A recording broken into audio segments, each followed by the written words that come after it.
दशपल्ला cup football tournament उद्घाटित। दशपल्ला NAC अंतर्गत गांधी मैदान ठारे 25तम सर्वभारतीय Daspalla cup football tournament sportive sports society आनुकूल्य उद्घाटित हो जाइछि। एही उद्घाटन फुटबॉल टूर्नामेंट मुख्य अतिथि भावे नयागढ़ विधायक अरुण कुमार साहू, सम्मानित अतिथि भावे दशपल्ला विधायक रमेश चंद्र बेहेरा, कंधमाल सांसद एनएसी प्रतिनिधि अंजन कुमार दास, ब्लॉक अध्यक्ष सुनंदा साहू, एनएसी अध्यक्ष पूनम प्रियदर्शनी जोग देथिले।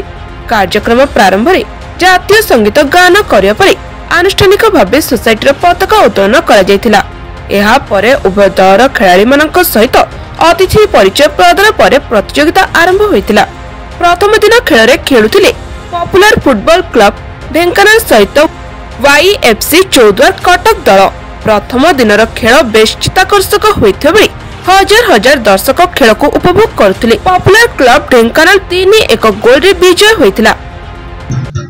सेमाने जो भली भाबरे क्रीड़ा प्रति समर्पित होइछंती एवं मनोनिवेश करछंती मु तांको धन्यवाद जणाउछि। एवं से केवल एटी सर्वभारतीय फुटबॉल टूर्नामेंट नुहे, सर्वभारतीय फुटबॉल टूर्नामेंट ता साथरे क्रिकेट टूर्नामेंट, ता साथरे वॉली टूर्नामेंट, ता साथरे बैडमिंटन, ता साथरे चेस, ताश, कैरम जते सब गेम्स अछि सी बर्तमान ये करटा ओडिशार विभिन्न प्रांत में जाना दरकार जे क्रीडार माहौलटा कि जाए।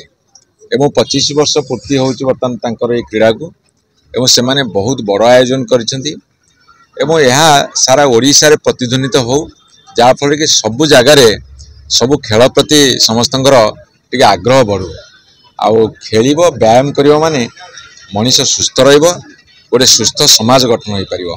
तेणु स्पोर्टिव स्पोर्ट्स सोसाइटी को मु आंतरिक धन्यवाद जनाउछि।